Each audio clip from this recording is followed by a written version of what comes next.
Tá começando mais um pós-jogo aqui no Camisa 12. Muito obrigado a todos vocês que estão sempre ligados aqui no canal. Já sabe que é o nosso ritual. Vai clicando em curtir. Se você não é inscrito ainda, inscreva-se agora. Nosso ritual também é jamais, em hipótese quase nenhuma, deixar de gravar o pós-jogo. Então hoje vai ter moto passando de fundo, vai ter ambulância, helicóptero.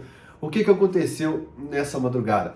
Eu acabei de gravar o tradicional pós-jogo aqui do Camisa 12 e quando passei o arquivo para o computador para editar, tinha dado 35 minutos, eu percebi que eu tinha perdido todo o arquivo porque eu tô com um problema ou no microfone ou na máquina, no local onde encaixa o microfone. Tentei refazer, tentei fazer diversos testes, enfim, não consegui. E não conseguiria fazer no computador porque eu tô com problema de áudio dele também, uma live, custei fazer uma live. Enfim, desculpem pelo pós-jogo improvisado, mas eu achei legal o registro, porque o pós-jogo é isso, um registro histórico dessa caminhada do Galo por todas as competições. Então eu estou gravando pelo meu celular hoje e em breve eu corrijo todos esses erros e a gente volta com o nosso pós-jogo e, se Deus quiser, ainda um dia com o nosso cenário novo que está me dando dor de cabeça demais também. Bora falar sobre Galo e Libertad pela Libertadores 2023. Primeira coisa, como talvez eu vá reclamar demais lá na frente no vídeo, começar passando um pano aqui. O Filipão, ele fala sobre, o Hulk já havia falado isso contra o Fortaleza também, sobre a logística dos jogos. E o Filipão chegou aqui tem uma semana contra o Fluminense. Nessa ele tem razão. O Filipão chega com o Galo embarcando no Rio de Janeiro, desembarcando no Rio de Janeiro, volta para BH, vai para Fortaleza, volta para BH, vai para o Paraguai, volta para BH. Isso em uma semana. Do sofá da nossa casa é sempre mais fácil analisar tudo. O cansaço fica melhor. Quando a gente avalia conta bancária do jogador, fica mais fácil administrar a vida financeira deles. Da nossa casa, do nosso sofá, é tudo sempre mais fácil. Mas nesse cansaço, nessa logística, envolve um cansaço mental, cansaço físico e principalmente a dificuldade de você ter tempo para aperfeiçoar suas ideias, para você fazer correções no time dentro do que você já detectou que precisa mudar. Nessa, realmente, o professor tem razão. Agora, analisando um cenário maior do Atlético, a gente dá para viajar até 2022 no tempo. A gente termina a Supercopa e o Campeonato Mineiro de 2022, a gente faz um brasileiro muito mal, a Copa do Brasil muito ruim e a Libertadores com eliminação precoce. A gente chega em 2023, eu não vou colocar o Campeonato Mineiro nessa balança, porque o Cruzeiro está voltando de um período de 3 anos de segunda divisão. O América foi campeão mineiro em 2016, 2001, 91. Você pega. Então, o Campeonato Mineiro ou é Atlético ou é Cruzeiro. Pegando o Campeonato Brasileiro, nós estamos na 10ª colocação. Nós estamos eliminados da Copa do Brasil e na Copa Libertadores da América foi até o último minuto com o coração na boca para passar em segundo na fase de grupos. Eu estou num trabalho interno de não ser o cara que reclama excessivamente sobre o Atlético. Tem uma turma que não sabe curtir o Atlético, que me acompanha no Twitter, tá vendo que o Fael nem posta lá mais, porque está sendo um ambiente em que não existe nada de positivo para curtir, não existe mais motivos para curtir o Atlético, pelo que eu vejo ali. Então é uma energia muito negativa, eu não estou gostando, larguei um pouco. Eu tô me monitorando para eu não me tornar esse cara no microfone, na câmera, o cara que não vê nada positivo. Tanto que eu comecei esse pós-jogo de hoje passando esse pano aí para a turma, para os atletas e para o Filipão, para o clube de um modo geral. Mas fazendo essa leitura do desempenho do departamento de futebol do Atlético é extremamente preocupante, principalmente pelo dinheiro que a gente gasta, pela nossa folha salarial, por um trabalho que vinha muito bom de 2021, os resultados de 2022 e já em 2023 exigem um momento de autocrítica lá no clube, na instituição, na sede de Lourdes. De Sérgio Coelho, o vice Zé Murilo, 4 R's, Caetano, o treinador chegou agora, elenco. No futebol isso é muito difícil, muito difícil. Aliás, eu acho que o ser humano, de modo geral, é um desafio legal, isso aí. Eu sei que não tá legal, precisamos de mudanças, nem tanto de tática, nem tanto de treinador. O que eu acho que a gente precisa entender o que está acontecendo, por que, nos perguntar por que está acontecendo isso. Por que chegamos até aqui? Fael, você está falando de um dia de classificação para Libertadores.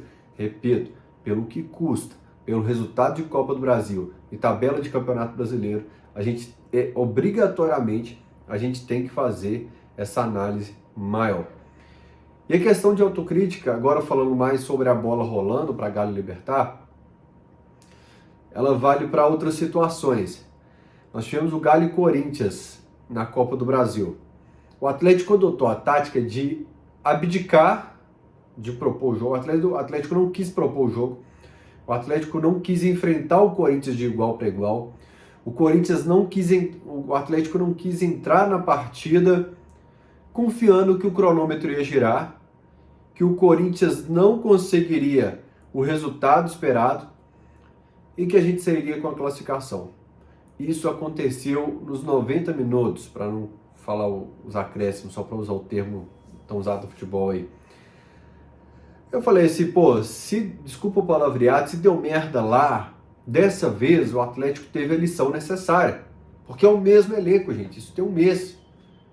O Atlético não vai fazer a mesma coisa, o mesmo erro de entrar em campo contra o Libertad, abdicando de jogar futebol, tentando administrar o placar, sem encarar de igual para igual. Não estou falando de se expor defensivamente, não. Eu estou falando de pegar a bola às vezes e propor ataque, entrar no jogo. O que o Atlético fez ou foi um relaxamento natural da síndrome do segundo set, que é chamada no segundo vôlei. Um time abre o segundo 2-0 e quase sempre perde uma ali, porque vem o relaxamento dos 2-0. Ou o Atlético entrou no relaxamento natural de espírito, ou ele usou a mesma tática burra que usou contra o Corinthians. E que bom que o Libertad tem algumas limitações no seu time, no seu futebol. Mas eu vi um Galo com a mesma proposta. Tá que o Everson fez uma cerazinha a menos, teve uma coisinha ou outra diferente, mas o Atlético colocou em risco a classificação, mesmo que em momento algum do jogo o Libertad estivesse com o placar que colocasse o time paraguaio classificado. Mas depois que abriu 1-0, por exemplo, o Atlético quis jogar bola. E quando foi colocado contra a parede, o Atlético mostrou que tem futebol para não precisar passar aperto, para conseguir uma classificação contra o Corinthians na Copa do Brasil. Mas precisou ficar por um fiapo de novo, precisou ficar na beira do precipício para mudar a atitude, o comportamento. Por isso que eu estou falando com o torcedor, não é mais esquema tático, não é um volante, não tem disso de 2 volantes, 3 zagueiros, não importa o esquema se não mudar a mentalidade e o comportamento. A impressão que dá é que se absorveu essa energia derrotada do treinador Cachicol, chorona lá dele, parece que ele, cara, ó céus, ó vida. Um Atlético que já entrou em... Quando o Atlético foi cobrar pênalti contra o Corinthians, eu via na cara dos jogadores que eles estavam derrotados, que eles estavam eliminados. E não foi difícil. Estava claro que estavam tremendo ali por dentro. Contra o Libertad, parece que era do tipo, vamos acabar 10 minutos, quanto tempo de jogo? 11 minutos, só a gente esperar mais 79 aqui, nós estamos classificados. Não quis propor o jogo até sofrer o gol na jogada aérea lá, que aí colocou, se movimentou, buscou ataque, finalizou. Mas estava com o coração na garganta. E já existiu medo no coração do atleticano durante o dia. Porque aí vem um monte de gatilho, um monte de trauma na nossa mente pelo passado. Que a gente costuma falar que o Galo não consegue jogar. Tá me incomodando esse trem aqui, deixa eu tampar isso aqui. O Atlético não consegue jogar com vantagem no placar. Histórico, pensou em empatar com São Caetano. O atleticano sabe que a história do Galo com vantagem é o pior dos cenários. Eu acho que às vezes a gente confia mais quando a gente precisa reverter um placar de 2-0 do que jogar com vantagem nas mãos. Umas coisas que acontecem são institucionais no Atlético. Você muda dirigente, treinador, elenco, diretor de futebol e o comportamento nunca muda. É impressionante, cara. Um amigo meu uma vez fez um estudo de listras, de escudo do Atlético, de nomes, de letras, que a numeração das letras do nome, para ele tentar entender alguns comportamentos que nunca mudam no clube, cara. Futebol melhor que o do Libertad? Tinha muito. Nesse pós-jogo que eu gravei ontem, de 35 minutos, eu acho que nada é por acaso. Eu acho que o sobrenatural me impediu de publicar ele, sabe? Eu cito alguns nomes de contratações, de análise, de peças, de jogador e tal. Um deles, o Edenilson. Ontem acabou o jogo, eu fui tomar um banho e falei assim, pai, não deixa, pai, eu falar com o Naderno. Oh, Deus, não me deixa, segura minha língua, pai. Por quê? Eu tenho um medo enorme desse microfone, essa câmera, que se cria um efeito multiplicador de perseguição a determinado jogador. Eu não posso falar que às vezes é preguiça do jogador, sendo que às vezes não é. Às vezes é dificuldade de jogar. No pós-jogo, na raiva do placar, eu vou falar preguiçoso. E às vezes não é, às vezes o cara está com dificuldade realmente de colocar em prática. Meus amigos comparam sempre o Edenilson com o Elias. O jogador que você contratou no tempo errado. O jogador certo no período errado. Eu vou citar outro. Um cara que eu sempre quis ver no Atlético, eu era apaixonado com o futebol dele, que era o Arouca. Acho que não ficou 6 meses no Atlético, se tiver ficado, acho que ficou 6 meses ele saiu, deve ter ido pro Vitória, ou veio do Vitória, não me lembro. Arouca era um cara que eu queria. E às vezes eu fico com essa sensação do Patrick. Mas aí eu percebo que já está sendo algo repetido no Atlético, algo que tem se tornado repetitivo. A ida ao mercado e o fato de chegar jogador e você não saber quando ele estará apto ou quando ele vai começar a crescer e entregar algum resultado. O Pedrinho está aqui há um ano, 2 lesões seguidas, fatalidade que aconteceu ali, nas vezes que entrou em campo também não mostrou futebol.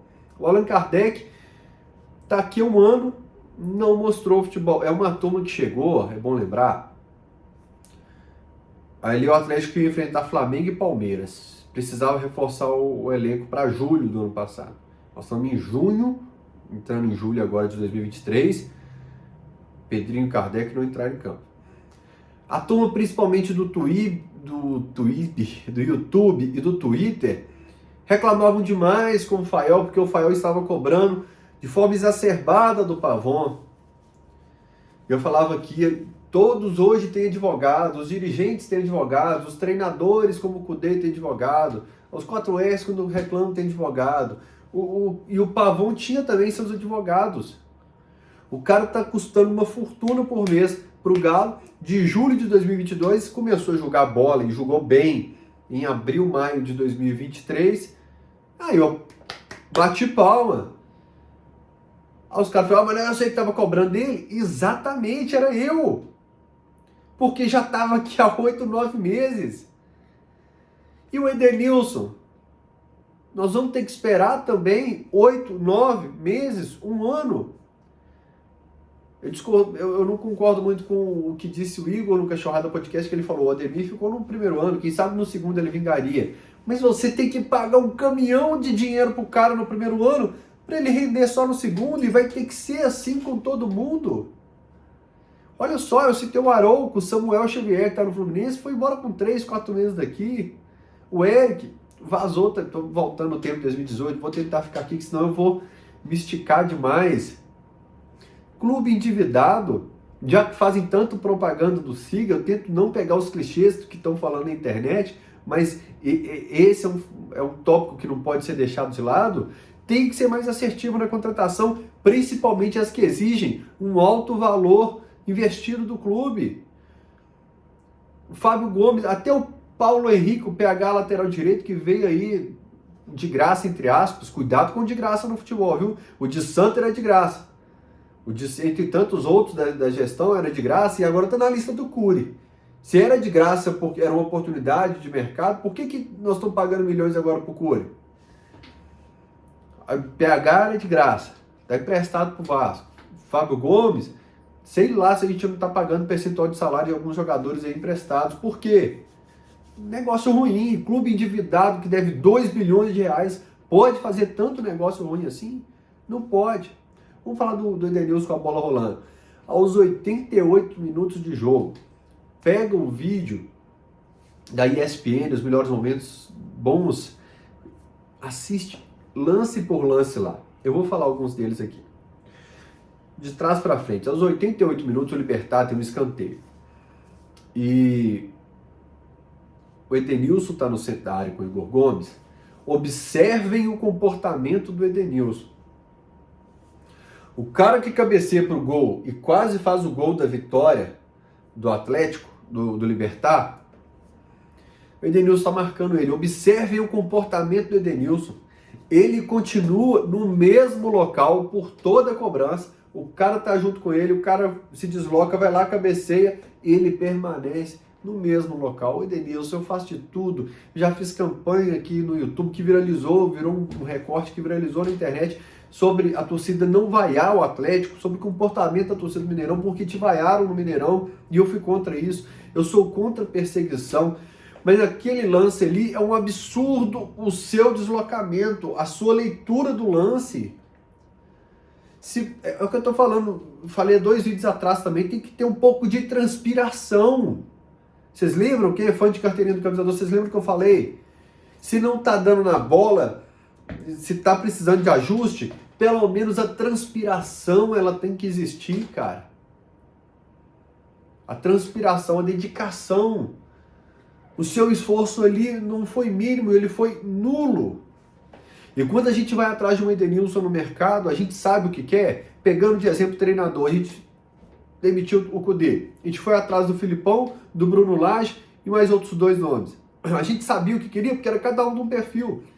Se para o treinador que está acima da pirâmide, a gente não tem perfil definido, abaixo dele a gente só vai no mercado para quem está saindo dos clubes, quem está queimado, quem está brigado como o Patrick, ou não, nós temos um perfil traçado. Não falo só de microfone, não.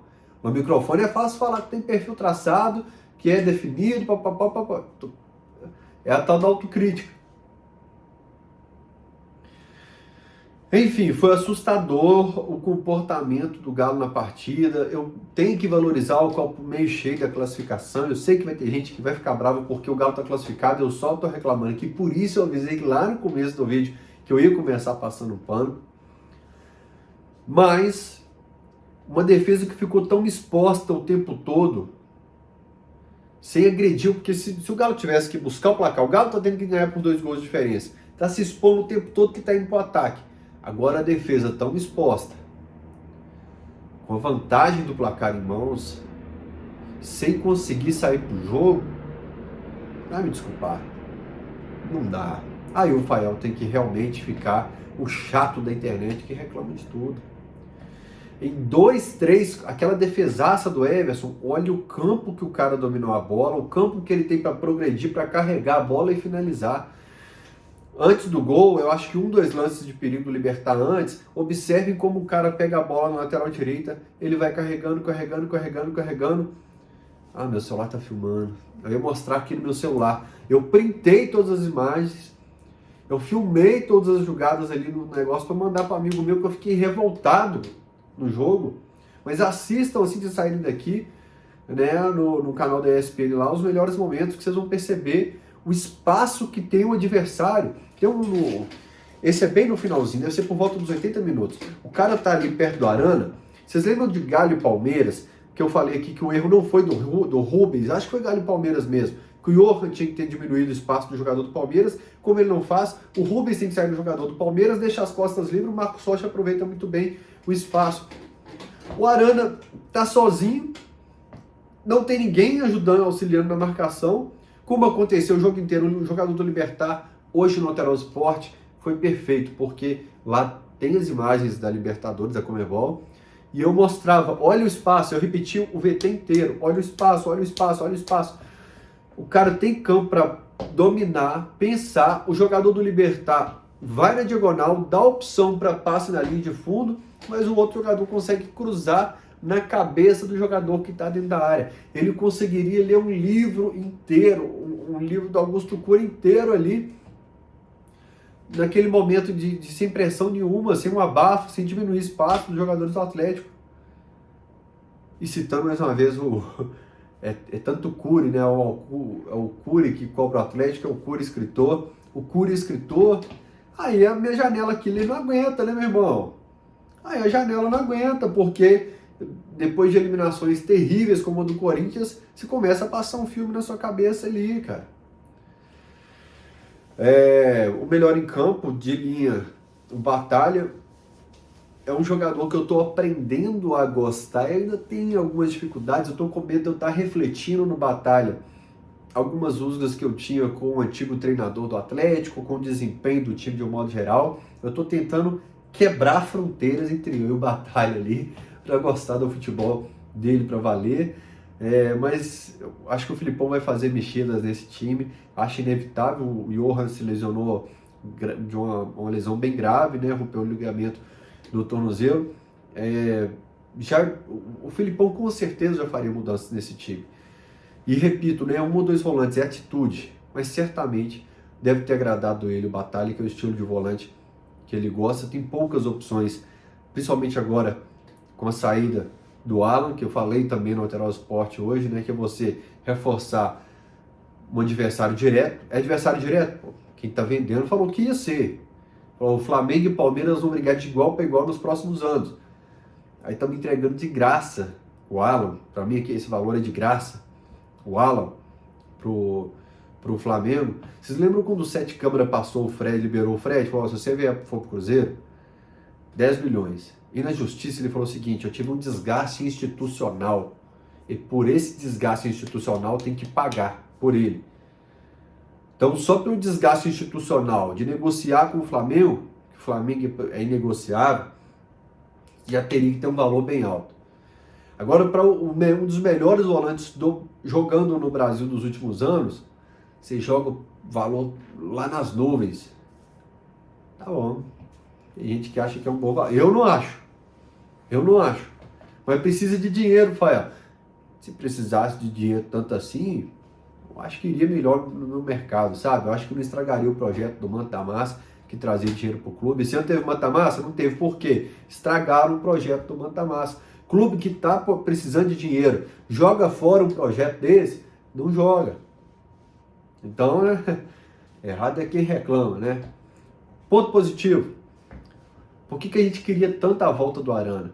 Aquela jogada dele no gol foi fenomenal, cara. O Arana, ele chega por dentro, ele perceba que ele não chega colado na linha lateral, ele chega mais por dentro. Eu adoro quando o lateral faz isso, e depois ele quebra para a linha de fundo e dá uma bola por cima, cruzamento perfeito. Já tinha cruzado pro gol contra do Google outro dia, e que saudade que eu estava de um cruzamento perfeito numa jogada de linha de fundo. Cara, a gente ganha também o ponta esquerda, a gente não ganha só o lateral. É um monstro na saída de bola, em tudo. Jogadorzaço, que eu ainda acho que vai evoluir demais, muito, que agora ele tá no ritmo, agora ele tá pegando, ele tá na pegada do futebol novamente. Eu acho que merece um time organizado, um cara talentoso e de seleção como é o Arana. Mais mexidas devem vir por aí no time do Filipão, que certamente não está satisfeito, por mais que no microfone tenha elogios e tal. Quem entende o mínimo de futebol sabe que precisa ter mudança tática, mudança técnica, formação, papapá, mas mudança de atitude e na cabeça também. Se foi um estrago feito pelo ambiente criado pelo antigo treinador, que o Filipão use toda a experiência que tem no futebol, todo o know-how, toda a capacidade de conviver com o jogador, com casca no futebol, e que traga um novo time que a gente vai precisar demais nessa continuidade da Libertadores, para a gente colocar mais uma plaquinha. Tá só o cantinho do escudo do Galo aqui, coisa linda, eu amo demais essa taça, pelo amor de Deus. E normalmente me perguntam onde que eu comprei. Mauricinho lá de Contagem, que faz essa réplica maravilhosa aqui. Não achei o perfil dele lá no Instagram esses dias não, deve estar de férias. Deixa eu ir embora que eu já tô com sede já. Espero consertar meu microfone ou a minha câmera, né? Até porque eu preciso dela no Cachorrada Podcast também. Beijo no coração de vocês, tamo junto. e até o próximo pós-jogo. Tchau!